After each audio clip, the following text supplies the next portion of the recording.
Halo warga Jakarta, bersama saya Dina Marcelina. Berita Jakarta hari ini Kamis 19 Februari 2026 menghadirkan berita pilihan dan informasi terbaru untuk Anda.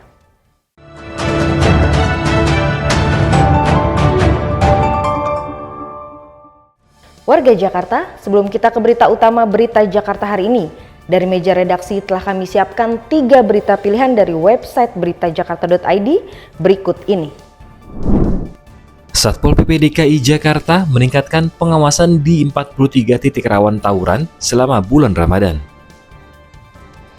Sebanyak 1.900 personel dikerahkan untuk melakukan patroli rutin serta razia minuman keras ilegal di 5 wilayah kota. Langkah ini diambil guna menjaga ketertiban umum dan memastikan warga dapat menjalankan ibadah dengan aman dan nyaman. Pamjaya dan Paljaya berkolaborasi melakukan revitalisasi fasilitas MCK komunal di kawasan Manggarai, Jakarta Selatan. Proyek ini menyediakan akses sanitasi layak bagi 100 kepala keluarga melalui sistem pengelolaan limbah terpusat. Langkah ini menjadi bagian dari transformasi Jakarta menuju kota global yang lebih bersih, sehat, dan bebas dari pencemaran bakteri E. coli di sungai.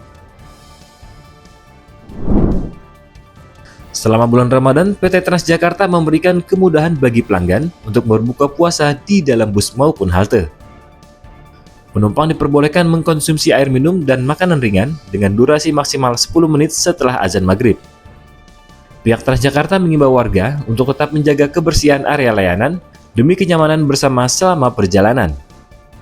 Informasi selengkapnya warga Jakarta bisa langsung kunjungi website beritajakarta.id, website berita resmi pemerintah Provinsi DKI Jakarta.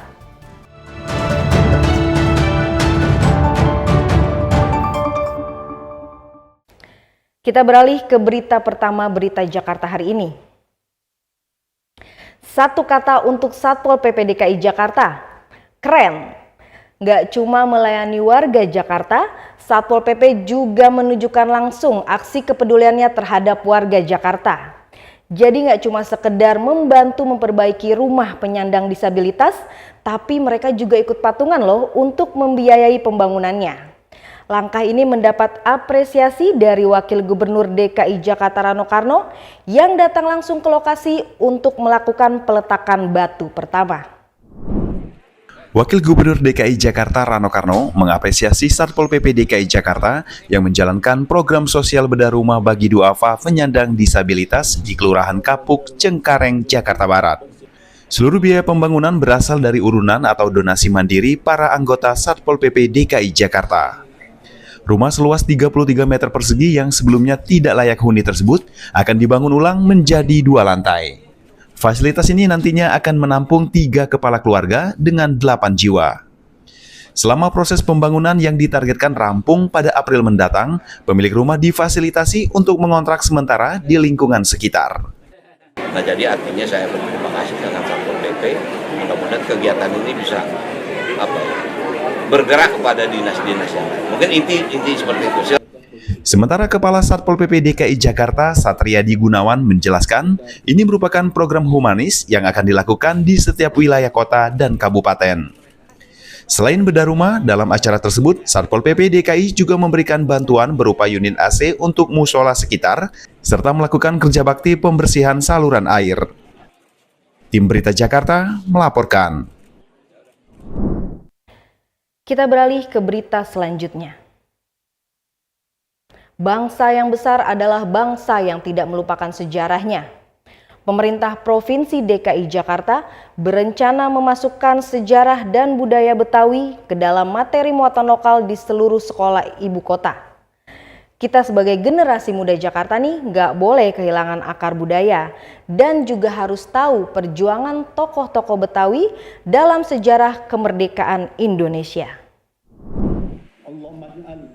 Gubernur DKI Jakarta Pramono Anung menyatakan bahwa sudah saatnya pendidikan di Jakarta memberikan ruang khusus bagi kebudayaan asli daerahnya. Pramono menginstruksikan Dinas Pendidikan untuk menyusun kurikulum muatan lokal tersebut.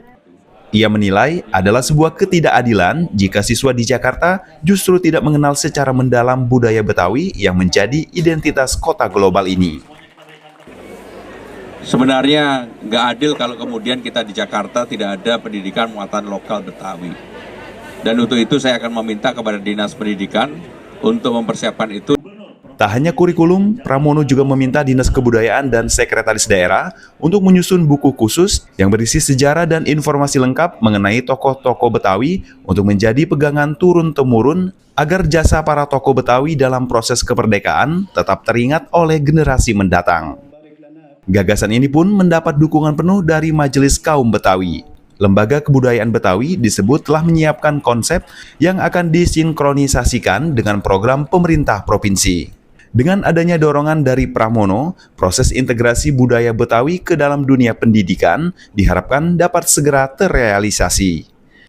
Tim Berita Jakarta melaporkan.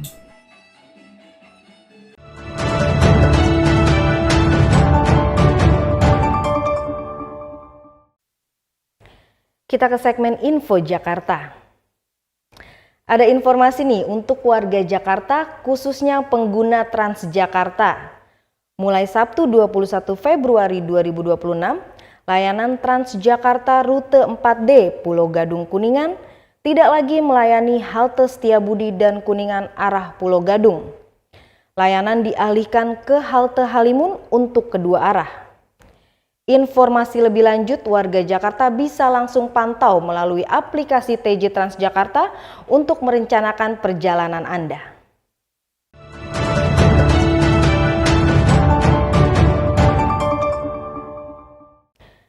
Kita beralih ke informasi cuaca. Sebelum memulai aktivitas esok hari, warga Jakarta bisa langsung melihat perakiran cuaca yang dirilis BMKG berikut ini.